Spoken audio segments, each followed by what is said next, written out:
Welcome everybody to episode 116 of the You Can't Comp This NBA Trading Card Podcast. We are your hosts, Adam, Amy, and Russell Gibson, and it's the middle of the week. And why is it the middle of the week, Russell? It's a very special week for us, Ad, really. We're just getting primed for the hobby hangout this Sunday. Getting pumped, getting excited. It's going to be the first time we are podcasting live from the event. So big thank you to the hobby hangout for having us on board. Kind of chuffed to see us on the docket there. I did prefer your version of the banner, by the way, Russell. I don't think I actually put that live. That was more of a PM thing, but basically I photoshopped We were the headline. That's it. Right up to the top, yeah. Moved Darcy and Doma and Source down and moved Amar down and put us right up the top. It was literally like the font was hobby hangout was small. We were giant. It was like a billboard. We were size 72 sans serif. And then in like Windings down the bottom was all the other guests. It was just us. No, not really at all. Size 6, Yeah, we're going to be down at the Hobby Hangout. It's going to be a lot of fun. It's a great show. Anyone that hasn't been, you don't know what you're missing out on. You should get down if there are still tickets available. Those that have been before will know. Tickets are still available. I just checked before we come on. Anyone that has been before will know it's a great day, and they've gone from strength to strength every time. So definitely, it's it gets better every time. So this time has to be better than the last. And we're going to be there. We're going to be running a couple of, one specific little competition, I think, on the day now. Yeah, let's talk about that, Ed. All right. So we were talking last episode before the show about the idea of doing a live pocket change type event. So if anyone is going down to the Hobby Hangout, the challenge will be to get the most bang for your buck, and you have a $20 budget to go onto the floor at the Hobby Hangout, spend your money wisely, and then show us what you picked up for your $20. Yeah. If anyone's confused on how to do that, we will do a live video on Facebook and Instagram when we arrive. So everyone will be able to figure out where we're broadcasting from on the day. And that way you'll be able to come and find us and show us what you picked up. Yeah. I think that's pretty much it. That's the crux of it, and then we'll go through it and we'll have a giveaway for the winner. Yeah, so I don't know how we're going to vote for that. Oh, we'll just have to make a decision. Because I'll be spending $20 on stuff. I vote me. No, I don't. It should be fun. So just to add to what you're saying, Yeah, I know, right?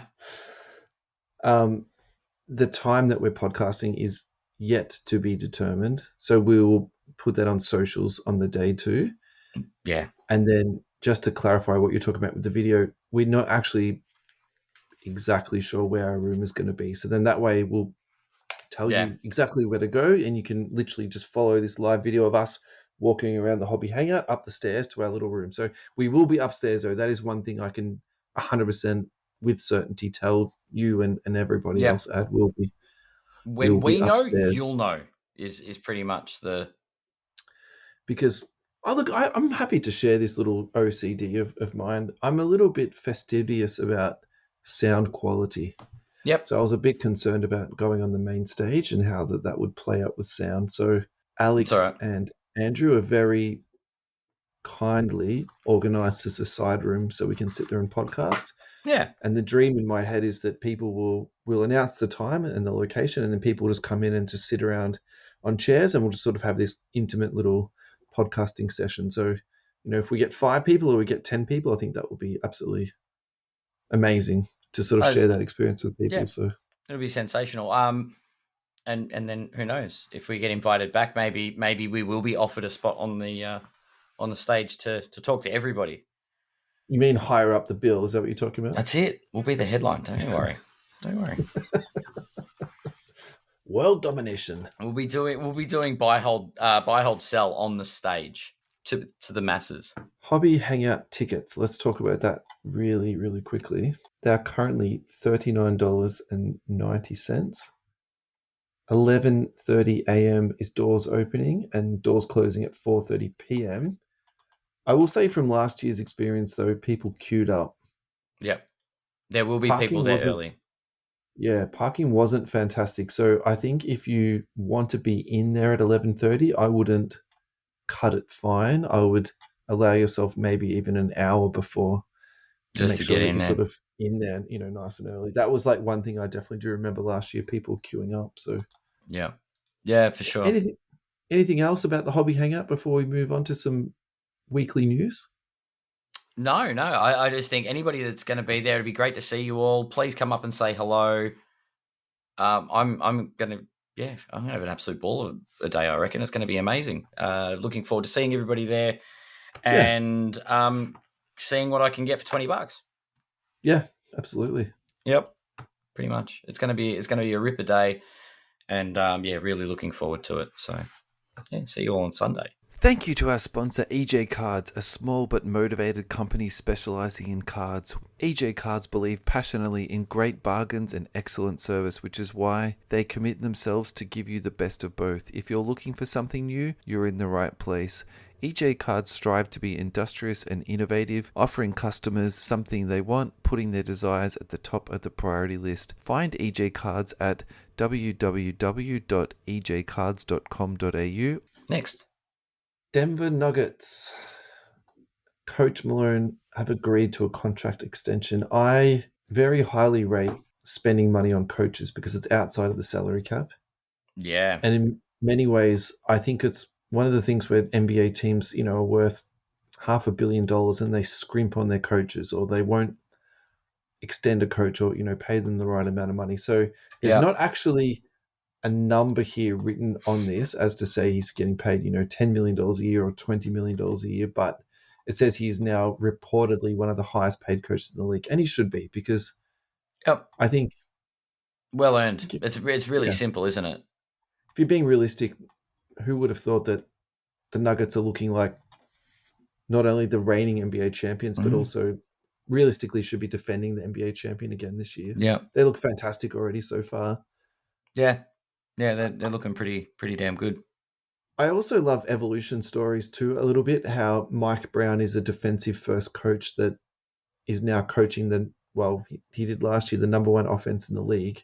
Yeah. And I'd flip that around with Mike Malone, is that he was running this high octane offense and actually now he coaches one of the best defensive teams in the league. Yeah. And if you think about that with the personnel that he's got with Nikola Jokic, who's probably not your traditional, what you'd think of, big man stopper, Michael Porter Jr., who essentially was really a chicken with his head cut off running around at the start of his NBA career. Like his defensive reads were appalling. Jamal Murray's not a fantastic athlete coming off, major surgery and, injury. Like if you sort of add all those parts up together, look, he's got Aaron Gordon, who is an amazing defender. He's got KCP, who's okay. Like, really KCP's what else? a renowned 3-and-D guy. Yeah, true. But nothing you would say like the best D in the league, though, right? And I think that I think that's a lot to do with coaching and putting in schemes and true. And look, it's not just the head coach; it's the team. Yeah, like it is a team of coaches. But you're right, Mike Malone at the head of that, definitely getting his dues, by that contract extension, which it's nice to see. Like the end of the playoffs last year, it was like Budenholzer gone. Like playoff run wasn't successful. Coach is first one to go. Yeah, sure. So it's nice to see a coach get extended and recognised for the good job. Yeah, I think if you're a Moneyball fan and you label that salary cap stuff, I don't know. I've never really understood why they don't spend huge money on fantastic coaches, but that's just me. All right, we are a card podcast, so I think we should talk a little bit of card news. I'm going to pick Michael Porter Jr. Would you like to pick a Denver player, and then we'll quickly run through someone? I'm going to pick Michael Porter Jr. Silver PSA 10 is currently trading.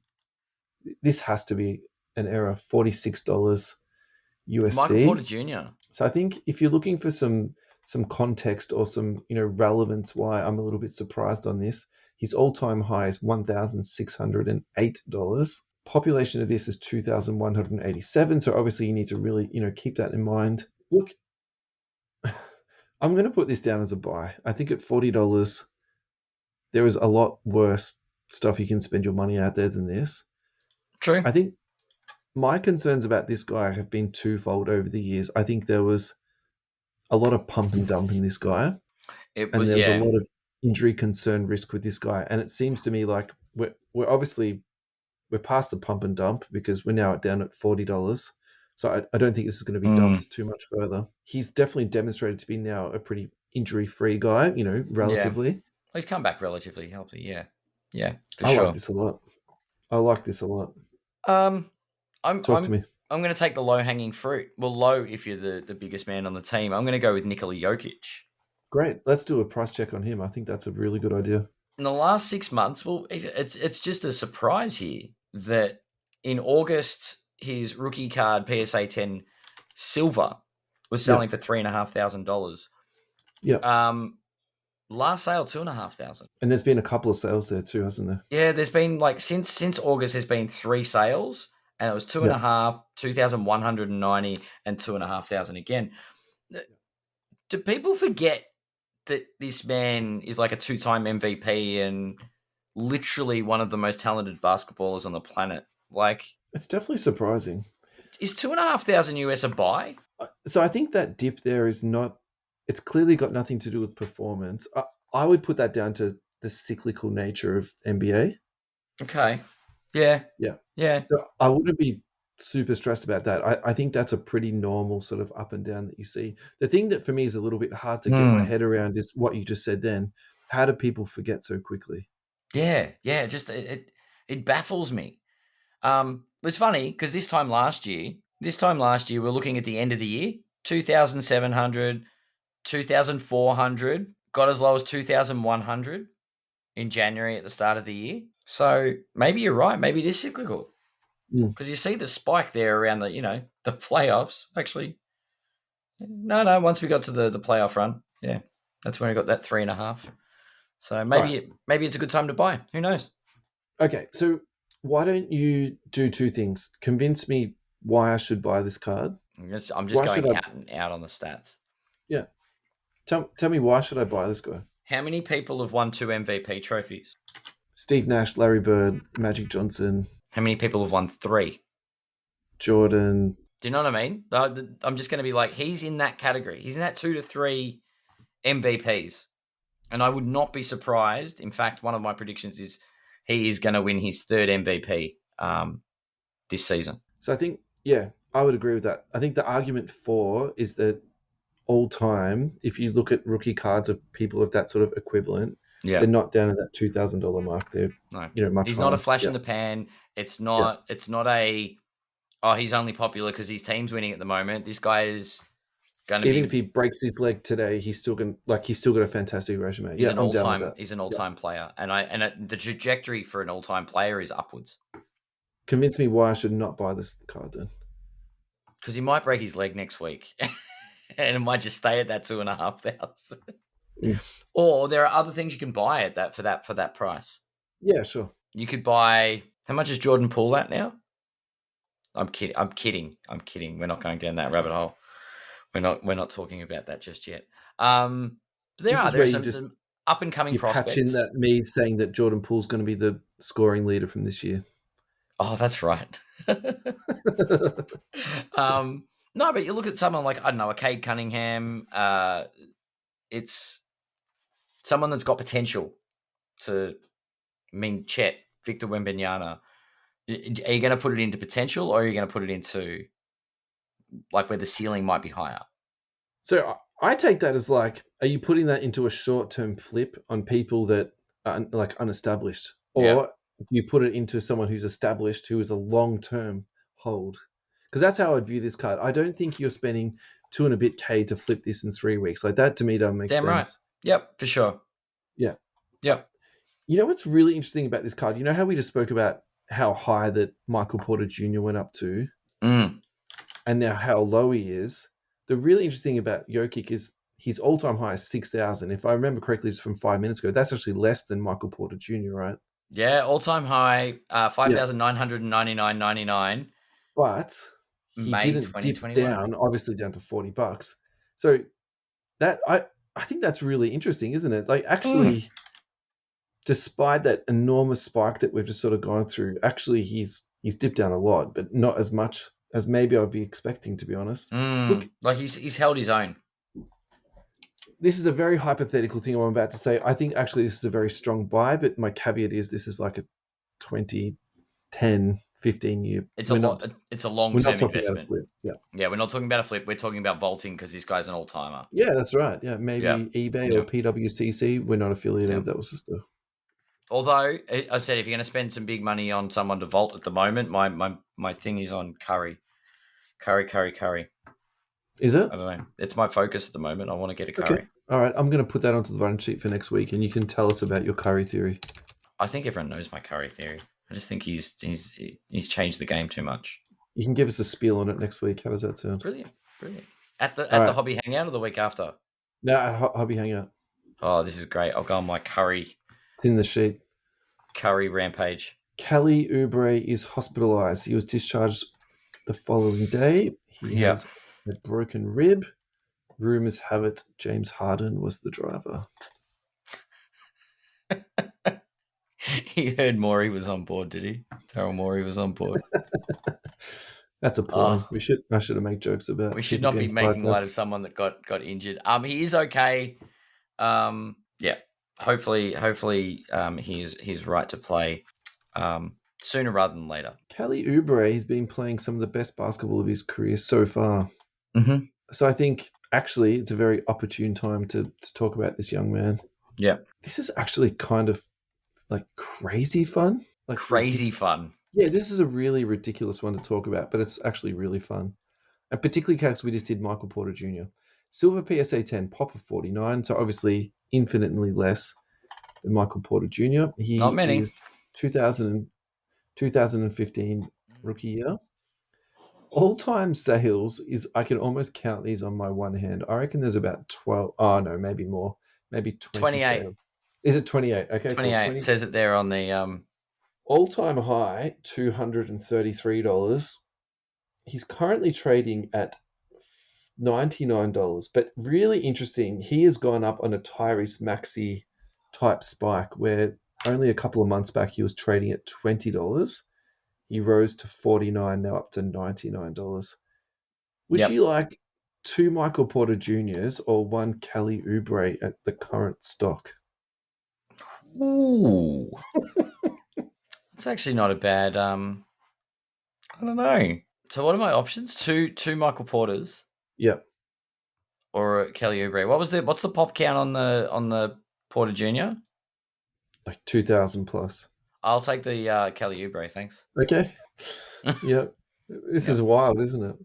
That's crazy. I probably wouldn't pay $99 for it to be real, but yeah. I don't know. So, look, I think whoever sold that for $99, congratulations. Like you've done really well. You've timed it well, yeah. Look, the only thing I'd sort of add to this is he does strike me of like a little bit of a knucklehead, that guy. And then also too, I think this Philadelphia team is incomplete. And we do know that... I don't know. They made a bloody good trade. They got some pieces. They've got some... They can make moves. They can get pieces. No, I agree with you. That's what I'm saying, though, right? I think that Harden trade was about asset acquisition. Yeah. To build into their next trade. So they can make the numbers work no matter who they go for. Yeah, right. Yeah, that works. And now we can roll this into actually like a nice little segue. So Zach LaVine. Rumors have it Zach LaVine's on the trade market. So, I think that type of move could potentially affect Kelly Oubre. The other thing too about Daryl Morey is, and this is also probably what led to his fallout a little bit with Harden, he does treat people like a meat market, like they're just commodities on a trade board, and so. Look, he had a fantastic start to the year, but I also wouldn't be expecting that spike to be continuing to keep going, right? So yeah, true. You get someone that's going to get some value. If they're going to give you some value for his cards now, you just sort of it's a sell. Take it. Yeah. Right. This is our first true segue of the night, but we're going to do it anyway. Zach LaVine, silver PSA 10, currently trading at $271 US. All-time high at 3,200. So half of a joker. Wow. Still impressive. Can I segue back for 2 seconds? Sure. Do you know his pop count's only 3 higher than Oubre? Interesting. Card Ladder had Oubre at undervalued by 16%. So if you're using the Card Ladder metric, that would actually mean you could still buy it higher than $100. On the contrast, it's saying Zach LaVine is overvalued by 8.5%. It's really funny. I would have actually thought, no, do you know what? LaVine really hasn't done much. He's a little bit of a one-dimensional scorer. Where does his card end up in 20 years' time? I don't think people remember who Zach LaVine is. Yeah, not at $270. Unless they're right? dunk contest fans. Aficionados, Yeah. If their highlight of the year is All-Star Weekend, the dunk competition, then they might remember who he was. My only caveat is, actually, I think LaVine would be very good on a good team. Agreed. Where he was the Aaron Gordon, the third option where he can just fit in, do bits and pieces. Anthony Milne in the chat just wrote, he's a good singer. So we're all building around my case for Jokic as the buy, right? Because all the other players in 20 years' time. If you've got the coin, yeah. Yeah. This is true. Yeah. And that is LaVine. a little bit the problem. Is that once that train sort of left the station, it's really hard to catch back up sometimes. Yeah, true. All right. I know this is your passion project, so I'll let you lead this one off. Draymond versus Gobert today. It was a one-round UFC fight. It was hilarious. I only caught clips of it. It was hilarious. It was the whole hold me back moment, except no one held anyone back and Draymond got his arm around Gobert. So I'll tell you what, though. Gobert did get his hands on Clay, and just as quickly as he got his hands on Clay, Draymond had his arm around his neck. So I can't believe I'm actually saying this, but I'm almost defending Draymond here. I think Draymond is out of control, but in this is Draymond the glue guy in the locker room? Is Draymond the guy? Do you know what I mean? Yeah, no. I'm Curry's trying to say the face this. of the team. Curry's the face of the team, but Draymond's the guy that's got everyone's back, and he will be the villain, and he will. He's the defensive anchor. He plays his role. Yeah, he's a beast. Props to Draymond. I actually think. I don't like to say he's the heart and soul of that team because I actually think that's insulting to Clay and Steph. But I am going to say this. I think he is one of the greatest alphas of our generation in terms of being like a male alpha. The fact that he's friends with LeBron, I actually think it's almost like LeBron paying homage to his alphaness, to be perfectly honest. Wow. Yeah. So, since we've got Draymond here, there are no PSA 10s in Card Ladder. Really? Yeah. But you can pick up a BGS 9.5 Silver Prism. How much? 2012 was the year, I think. 407 was the last sold price. Yeah, right. It's actually down over the last couple of years, but it's pretty steady. Look, not many sales, just going to say. Look, that is high, and I'm not going to say it's not high, but I would also say I think that is a very shrewd buy. I think that guy has got one hell of a resume. College, pros, Team USA, he's won on every level. I think he's such a niche player that the people that bought that, I don't think that's a flip card. No, I agree. In contrast to a Zion or a Ja Morant or a LaMelo Ball that, it's a liquid card. I would say this is the poster child of the anti-liquid card, Yeah. And through the crazy spike, he only ever hit $400. Right. Biggest spike was in the BGS 9.5, which hit 800 back in early 2022. Which is not actually that ridiculous, is it, in the scheme of things? If Michael Pop count of 24, that's a good. You see one of these servers, maybe. Yeah. Card Ladder says it's overvalued, but what do they know? Yeah, I don't know how accurate that metric is. It's an algorithm. I still think it's got to be. It's functional. I still want to talk about it though. I think that's kind of a fun thing to just to break out every now and again. The overvalued, undervalued. Yeah. I'd like to hear Ryan's thoughts on that one. Yeah. Our friend at GemRate, yeah. We have a new sponsor supporting the show. It is The Bangman, who is a new startup and have been operating since June this year, delivering a variety of hobby packs in a single box at an affordable price. So far, they've delivered some huge hits. The biggest one they've pulled so far is a Steph Curry Signatures Gold Auto to 10, which came out of the July edition. Some comps have been rounded up to about 15k AUD, which was verified by Card Letter. So if you're not familiar with what the Bangman is and what their product is offering, it's basically an assortment of hobby packets put into a box at an affordable buy, and you can then open a variety of different hobby packs. Some of the advantages of buying into a product such as this is that you can sample a whole bunch of different products. Another way to think of it is doing your own break at home. The advantage of the Bangman's product is you are purchasing sealed, unsearched hobby packs as opposed to a single card repack product that has a huge range in value. Just to make the clear delineation between the Bangman's product and any traditional repack, when you buy into a Bangman product, you are getting the guarantee of the Panini seal, and then all of the hits then come out of sealed products. So all the numbered cards, if appropriate for the product, rookie patch autographs, signature cards, and of course those super short prints and case hits. Another key point for the Bangman product is that they have an assortment of different hobby packs in a custom box at two different price points, one being a gold edition and the other being a silver edition. Each month, the Bangman changes up the pack so it's not the same constant lineup. For listeners of our podcast, we have an exclusive deal for you. Use promo code youcantcompthis to get a $15 discount off your next purchase. Find the Bangman on Instagram, the.bang.man, and on Facebook, the Bangman. Thank you so much, Amir and Team Bangman. All right, we were aiming to have a 30-minute show. We've already segued 3 times. I think that we go through this sticker versus on-card autograph post, and then I say we call it a day, Ed. What do you reckon? I'm down with that. That is fine. Sold. All right. How over or underrated is it having an on-card auto to the end aesthetics of a card? Adam. I don't like sticker autos.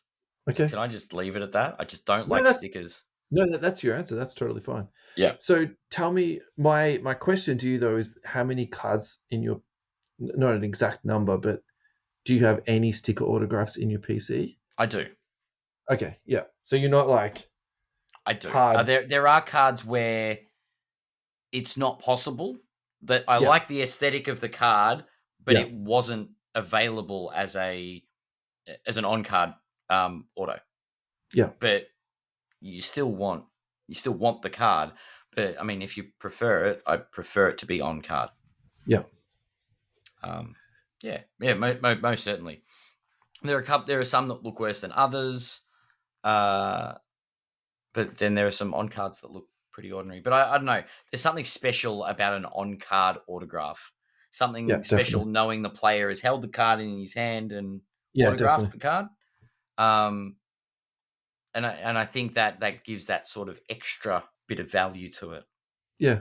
So I think for me, this is something that's only really come into my mind space the last maybe year or so, because I would say before that, it never really came into my mind. And if it did come into my mind, I think that I would have lent towards sticker autographs just because of the affordability.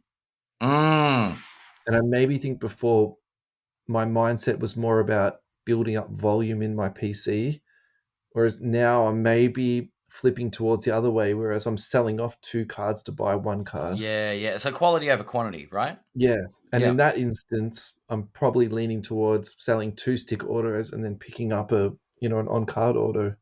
Yeah. The really interesting thing about, so this picture that I used as a post was literally just a bunch of cards that I had in my hand today. And I actually just realized when I was holding them, they're all on card, which is why I put up the post. And I actually think aesthetically it does make a really big difference. So let's just pick one of the autographs that's out of there. So the Sydney Moncrief, that wouldn't work at all in a sticker because it would either be one of 2 things. It would be cut off or it would be really squashed in, and he wouldn't. Yeah. I don't think he'd be able to put the same amount of, detail into it. So.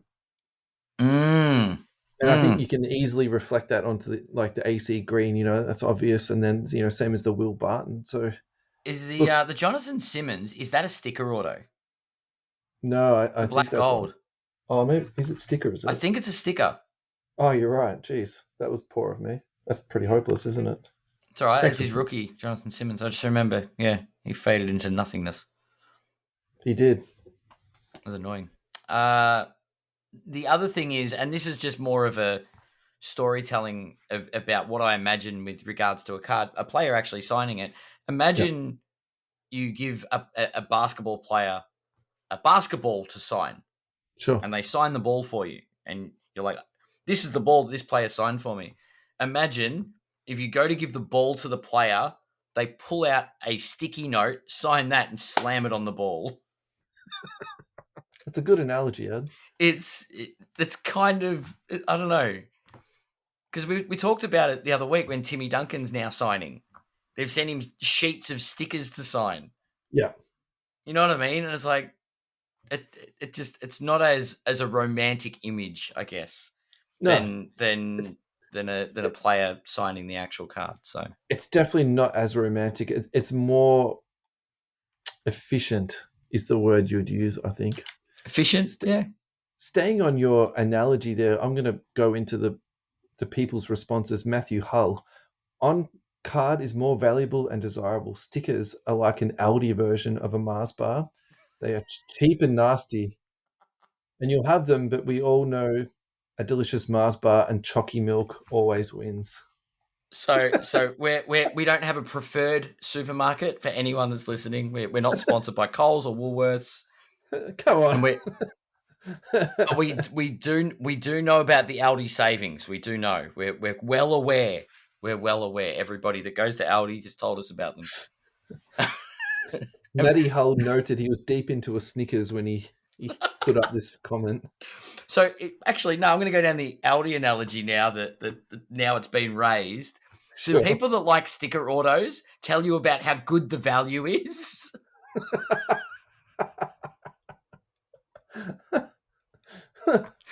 Oh God! I mean, not specifically. Savings. Oh. To be fair, it does present a different price point. I think that's really important. And as much as we rag on Panini for stickers, I think it is important for collectors to have affordability. And yeah, I mean, I feel like this is almost sacrilegious what I'm about to say, but a LeBron sticker auto, actually, I think is important. To be honest with you, I don't think there's not a place for them, but we're comparing them to on card. Yeah.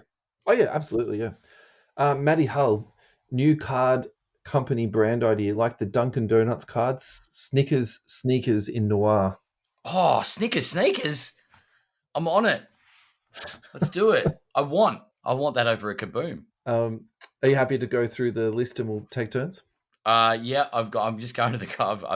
I've opened it. I've closed it. There we go. All That's comments.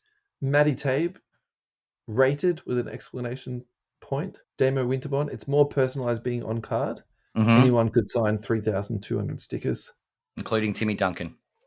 Yeah. Now, 20K he's signing, isn't he? Yeah, something crazy like that. James Gregory, mate, when it comes to Marvin Williams autos, you can't be too fussy. Yeah. The real GOAT. Yeah. Al, I don't care about on card except in high-end product, NT. Yeah. On card or GTFO. Same with Game. We don't need to explain that for the children. No, we don't. Same with Game Worn. Couldn't agree more. Yeah. If you're paying for high-end product, yeah, you're paying thousands of dollars for a box of something. You don't expect that to come with a sticker auto. And then vice versa too. So if you're buying into low-end product, I think that's okay to have a sticker on it. Hence the Don Russ next day autos are... You stole the words out of my mouth. I was just about to say that. I think that's where kind of Don Russ is pretty sick because it's a low-end product that actually has a coveted... you can't say high-end card, but it's a liquid high trading card, I think is correct. Well, yeah. there was the Ja Morant hoops lot that were all on card with the major rookies last year. Yeah, and the Luka did a duel. Yep. And the rarity in the lower end product of the on-card auto actually makes it that little bit more special.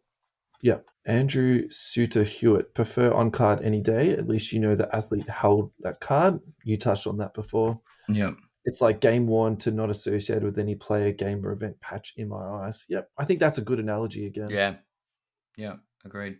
Joe Dennison, prefer on card, but think price point is important. Stickers should be banned for products like NT and iMac.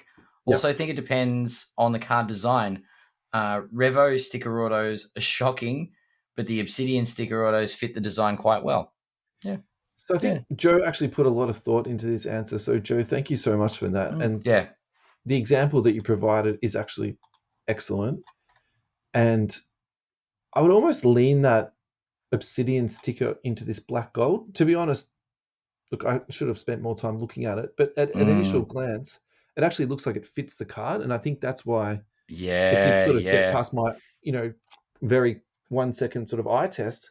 It fits there so nicely. It actually looks like it's part of the card. So spot on. Yeah, Joel, aesthetics-wise, stickers can be fine in some products, and then again, that sort of goes in with what Joe was just saying. Although on card just has that certain bicep flex, which can't be beat. I'm down with that. Matty Hull, we did. Next is Richard Goddard.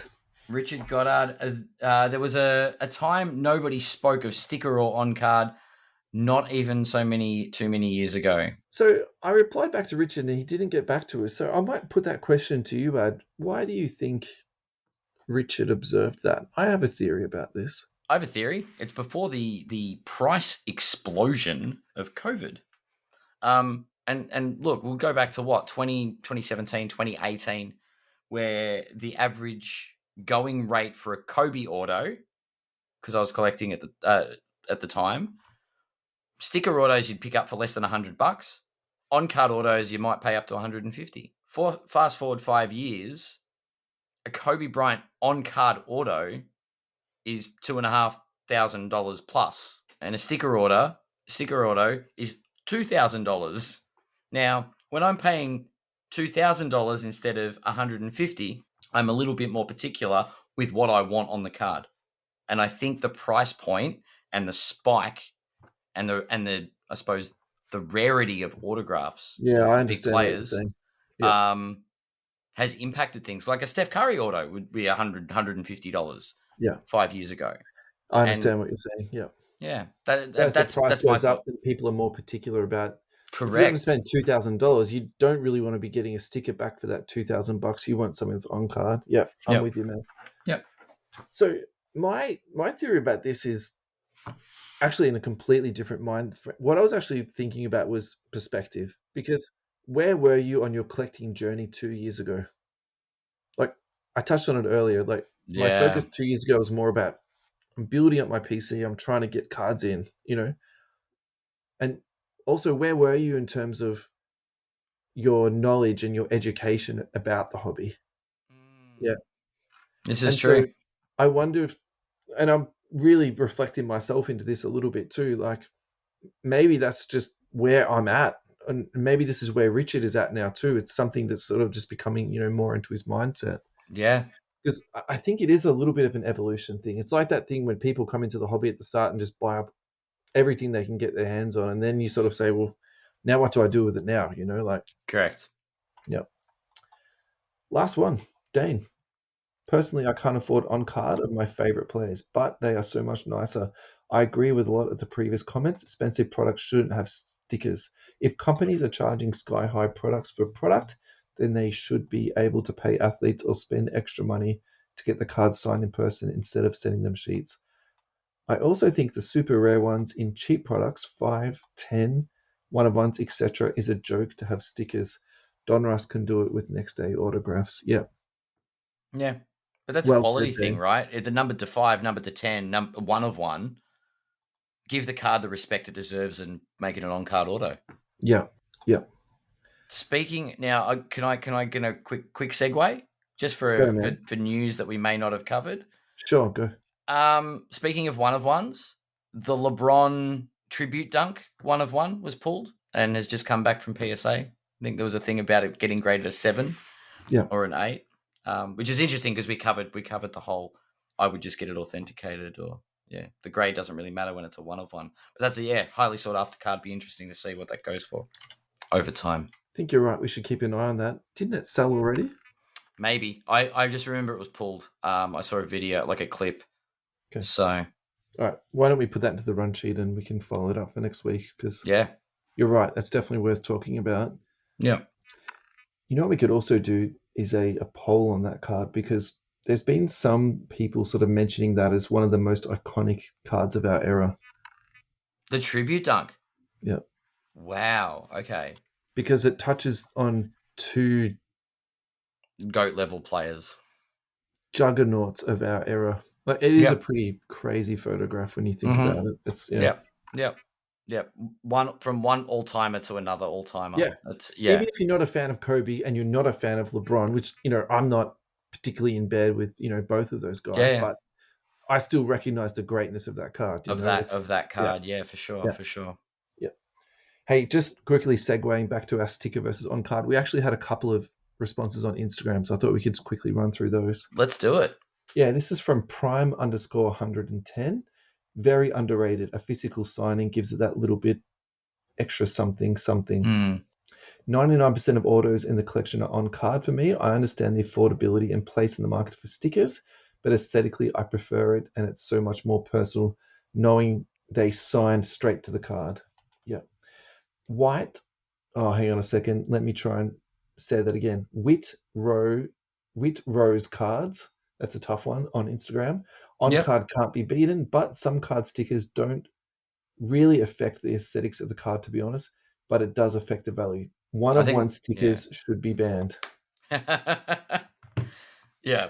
I think that's I think we've got a majority there that sort of in that vein, for sure, that believe that there's no place for sticker or the stickers on a one-of-one. The high-end product. So one-of-one is a high-end card, even if it's in a lower-end product. That it sort of deserves that little bit more respect and being on card. Obviously, there are restraints in the way that these things are produced. Yeah, definitely.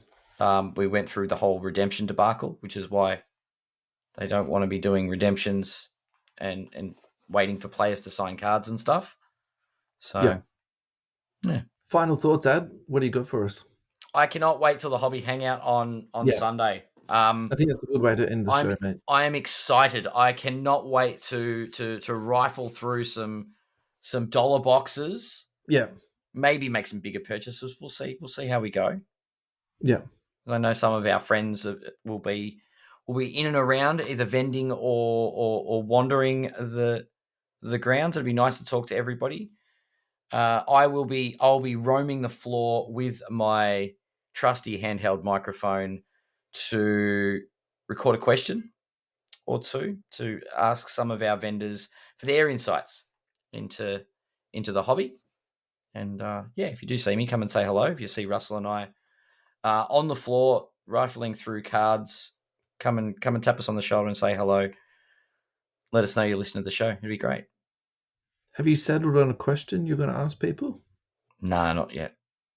Okay. If anyone's got suggestions, please PM me. You should ask people about their last 12 months experience. I really think the hobby in general, like a general. Okay. Yeah. Okay. What's your feelings of the hobby the last 12 months? Because last time I asked them if they could regulate the hobby, what one rule would they make? Which was, we got a variety of good answers. Grayson said he would get rid of all us podcasters. He'd get rid of podcasters. So I won't be asking Grayson anything this time. I'll be. Grayson's in Tasmania. He's not going straight to Dale. No, it'll be interesting, and I think Lane actually had some good thoughts last time as well. So yeah, it'd be good. It'd be good. Looking forward to it. How about yourself? You're going to go out and buy some Kelly Oubre Juniors, aren't you? No, Michael Porter Jr. So I actually I was speaking to my wife about this yesterday. I'm like, I want to buy something very good. But I also don't want to go there and spend money just for the sake of it. So if there's something there that is on my list, I'm gonna take it. Ooh. And if there's nothing there that is on my list, this is the Joe Fu rule, which I am now fully subscribed to. It's almost like the Fruja factor. It's like the Joe Fu rule. Yep. I'm just going to buy nothing. Like it. Yeah, so Sensible. either going to be go big or go home. I think that's my mantra of the hobby hangout. Nice. Yep. We've had it in the chat earlier. Said Matt Tabe said he'll see us on Sunday as well. Oh, So awesome, Matty. Can't wait to see you, mate. good to see you there. Awesome. On All right, that guys. note, Yep. thanks Peace for another out. great show, and we will see you on Sunday.